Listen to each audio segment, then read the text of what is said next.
E hoje, 8 de março, Dia Internacional da Mulher, estamos recebendo aqui em Os Pingos nos Is a ministra da Mulher, da Família e dos Direitos Humanos, Damares Alves, que está conosco aqui no programa mais uma vez. Obrigado, ministra, por ter aceitado o nosso convite, por estar aqui conosco hoje e parabéns pelo Dia da Mulher. Boa noite, ministra.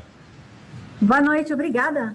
Obrigada por essa oportunidade. Eu espero que todo mundo agora respire um pouquinho, depois dessa bomba que caiu na nossa cabeça, e vamos lembrar que ainda estamos no Dia Internacional da Mulher. E eu quero começar cumprimentando todas as mulheres que estão acompanhando o programa agora e dizer para vocês, com certeza somos o ser mais incrível que ocupa este planeta. Acreditem nisso.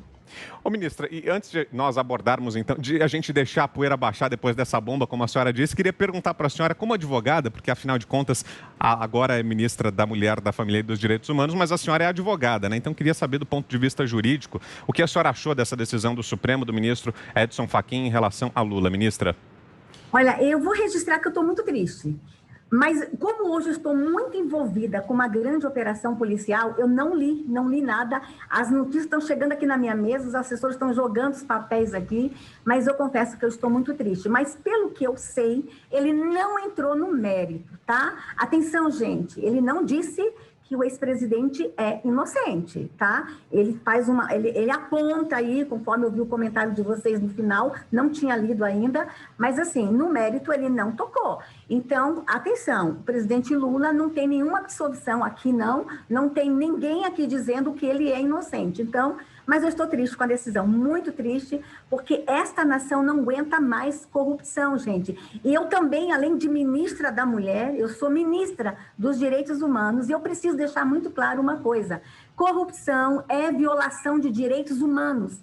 E a gente estava querendo banir isso do Brasil de uma vez por toda. E a gente vai continuar aqui firme dizendo que corrupção é violação de direitos humanos, e confesso para vocês que eu estou muito triste com essa decisão. Ô, ministra, a senhora disse que ficou envolvida durante todo o dia com uma operação. Que operação foi essa? A senhora pode nos contar? Posso sim, mas eu quero cumprimentar os demais aqui da mesa comigo. Olha, vocês sabem que vocês têm uma fã que é ministra, tá? Hoje nós deflagramos no Brasil a Operação Resguardo. Olha que nome incrível, que nome lindo. Inclusive, eu vou dizer para vocês, eu não sei como é que esse povo fica trancado numa sala para escolher o nome de uma operação, mas desta vez o nome é incrível mesmo, Operação Resguardo. A operação começou no dia 1º de janeiro e ela foi deflagrada hoje. E nesse período, mulheres vítimas de violência foram alcançadas. E tenho a informar vocês que foram 188 mil, vou repetir, 188.693 vítimas atendidas de 1º de janeiro até o dia de hoje.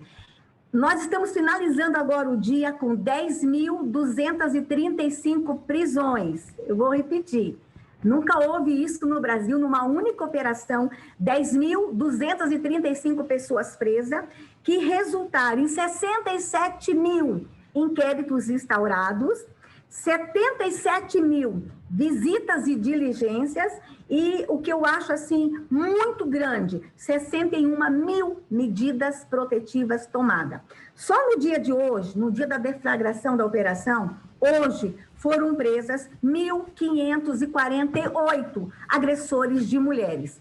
Gente, essa é uma operação inédita no Brasil e nós estamos buscando aqui em outros países do mundo. É possível, nós vamos confirmar até o final do dia, que seja a maior operação policial do mundo de proteção e defesa da mulher. Guilherme Fiuza, a sua pergunta, Fiuza. Pois é, ministro, então, parabéns aí pela operação e, ao mesmo tempo, essa bomba que caiu, não tem muito como a gente também não conversar um pouco mais sobre isso. E nós sabemos que o ministro Luiz Edson Fachin foi nomeado pela Dilma Rousseff, né?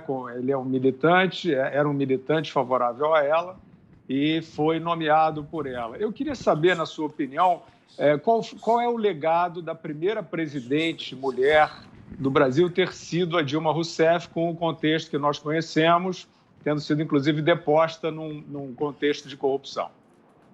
O governo Dilma é notório, é claro, é público, tanto que termina do jeito que terminou. Não foi o melhor governo do Brasil, nunca. Não foi um grande governo, foi um governo cheio de problemas. Nós tivemos retrocessos na economia, nós tivemos retrocessos na área social, e esse foi o legado que ela deixou, um governo de retrocesso, um governo que deixou aí para nós inúmeros problemas, mesmo com aquele governo de transição que a gente teve aí do presidente Temer. Quando a gente assume em 2019, eram 13 milhões de desempregados no país. Então, o legado que ela deixou é que não foi um governo que a gente sonhou, que a gente esperava e que a gente queria, por uma mulher lá na direção do país. Foi um governo de desastres. Isso já está muito claro, e tanto é que ela foi afastada do governo. José Maria Trindade, a sua pergunta à ministra Damares Alves. Ministra, voltando aqui mais para um assunto do seu ministério, eu sei que a senhora ficou indignado com a decisão da Conanda de visita íntima a menores infratores. Como é que o seu ministério se portou diante desta decisão do Conanda em exigir que se tenha, inclusive, preservativos, lubrificantes e tal, em visitas íntimas a menores em conflito com a lei? Olha, José Maria, você sabe da minha indignação. Primeira reação foi de muita indignação. A segunda, eu não publiquei o ato ainda porque eu encontrei vícios no ato.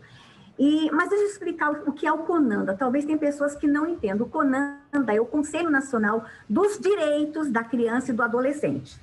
E esse conselho, ele também discute e delibera sobre as unidades socioeducativas, as unidades onde os meninos estão acautelados, meninos e meninas em conflito com a lei.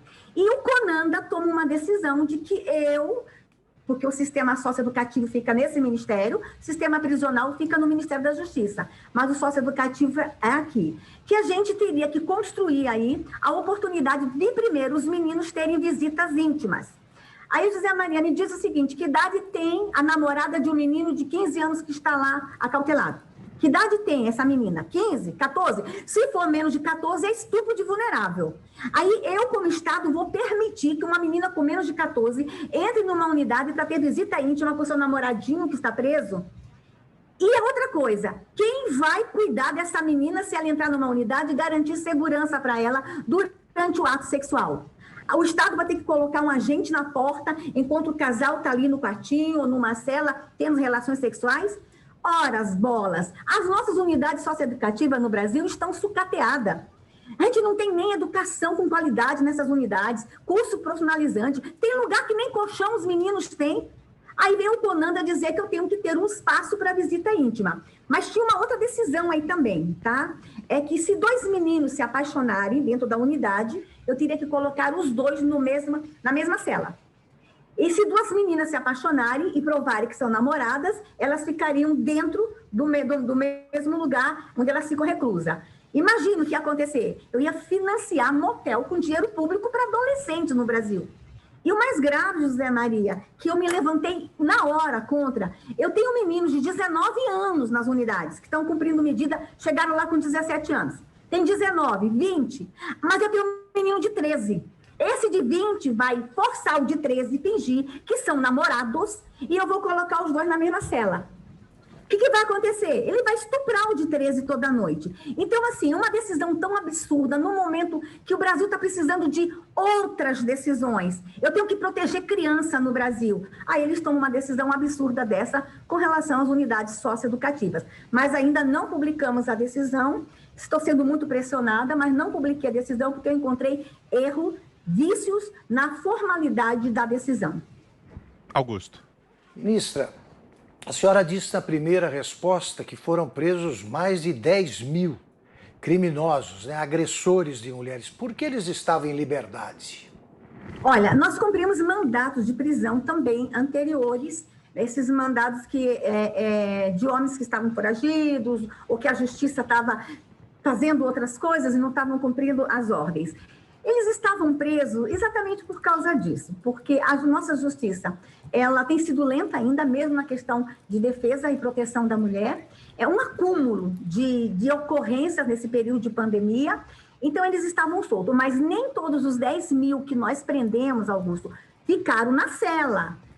A gente também gerou, em cima desses 10 mil, medidas socioeducativas, medidas protetivas e termo circunstanciado. Por exemplo, a lesão corporal leve não é pena de prisão imediata. Então, ele vai preso para a delegacia, fica lá preso, até se fazer o termo circunstanciado da punição que ele vai receber. Então, não é que nesse período de Covid tem 10 mil pessoas trancadas hoje que nós trancamos. Ao longo da operação foram presos e muitas das prisões foram revertidas em inquérito, tá? Para ele responder em liberdade, e algumas foram convertidas em termos circunstanciados.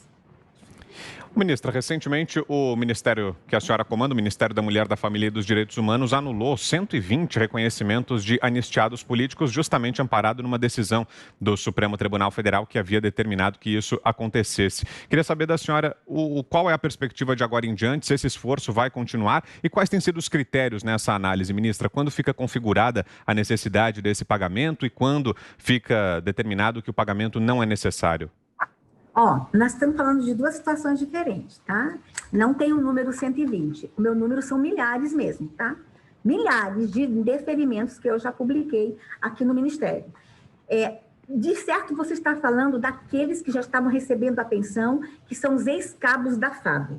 Esses daí eu tenho uma decisão do Supremo Tribunal que eu tinha que fazer uma avaliação e suspender imediatamente o pagamento. E não pagar a indenização. Nós temos aqui uma dívida desses ex-cabos da FAB, eles são apenas 2.500 ex-cabos da FAB que buscaram reparação na comissão de anistia, dizendo que foram perseguidos com uma portaria de 1964. Só que quando eu pego alguns deles e volto para 64, eles tinham 7 anos de idade, 5 anos de idade. Ele ingressa na década de 80 na FAB e diz que uma portaria de 64 o perseguiu politicamente. Diante desse erro, o Supremo Tribunal pediu que eu fizesse a revisão. Fiz a revisão e estou suspendendo a pensão, mas todos eles foram avisados durante o período que o processo corria, todas as famílias foram avisadas. Para vocês terem uma ideia, eles já recebiam pensão, mas muitos queriam uma indenização. Eu tenho indenização aqui, condenação de 3 milhões de reais para um ex-cabo da FAB.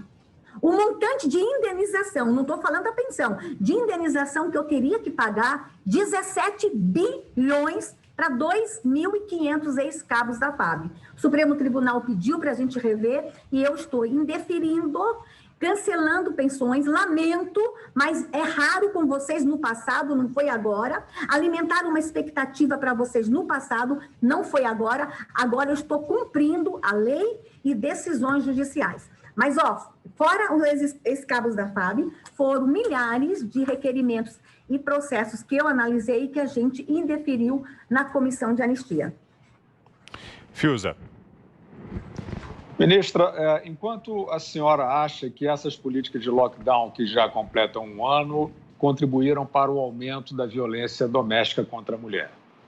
O isolamento social, esse isolamento que foi imposto, ele realmente aumentou a violência contra a mulher, mas contra a criança, contra pessoas com deficiência, contra idosos. E não foi só no Brasil, tá, Fiuza? Esse aumento de violência doméstica aconteceu em todos os países do mundo. Por quê? As pessoas estão... Eu não vou justificar a violência, por favor, mas as pessoas estão dentro de casas tensas. E a gente está trancando dentro de casa agressor e vítima. E sem permitir que essa vítima saia de casa para fazer ocorrência policial. Por exemplo, nesse toque de recolher, hoje aqui em Brasília foi dado um toque de recolher. Nesse toque de recolher, à noite, de 10 da noite às 5 da manhã, uma mulher vítima de violência vai poder correr para a rua para pedir socorro? Vai poder pegar o seu carro e dirigir até uma delegacia? Então, esses isolamentos, eles contribuíram muito. Por exemplo, Fiuza, como é que a mulher dentro de casa apanhando vai ligar? O agressor vai ouvir a voz dela. Então, a gente teve um aumento, sim, de violência e tivemos uma subnotificação da violência. Isso que nos preocupa muito. E, especialmente, a subnotificação da criança. Olha, eu quero dizer para você, Fiuza, eu estou muito preocupada quando as escolas começarem, de fato, a funcionar. E a gente for observar, de fato, de perto, as nossas crianças. Quem mais denuncia a violência contra a criança no Brasil é a escola, e elas não estão na escola. Então, quando todas elas voltarem para a escola, é possível que a gente tenha aí um avalanche de denúncias e de processos, inquéritos e boletins de ocorrência de violência contra a criança. O lockdown trouxe isso como fatura, como legado. A violência doméstica cresceu muito. Zé Maria. Ministra, a senhora já teve uma convivência aí próxima com a política, né? Foi assessora no Senado Federal, sempre lidou ali com políticas públicas e políticos e tal. A minha pergunta objetiva é se a senhora será candidata em 2022. Não, candidata a nada, tá? Eu tenho uma missão, a missão foi dada, a missão tem que ser cumprida, que é entregar para o Brasil o Ministério da Família funcionando e com execução de políticas públicas eficazes. Essa é a minha missão. Não pretendo ser candidata a nada. Todo mundo fala que é senadora, vice-presidente, deputada, não. A única coisa que eu gostaria mesmo que eu pudesse ser candidata é astronauta, mas não posso com essa idade, não posso. Então, eu digo para vocês, eu vou cumprir a minha missão à frente desse ministério até o último dia do governo Bolsonaro.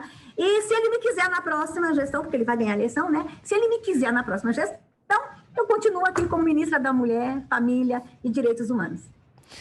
Perfeito. Então, a ministra Damares Alves, da Mulher, da Família e dos Direitos Humanos, conosco aqui em Os Pingos nos Is. Obrigado mais uma vez, ministra, pela entrevista. Uma boa noite à senhora. Ótima semana por aí. Obrigada. Um abraço a todas as mulheres do Brasil. Obrigado.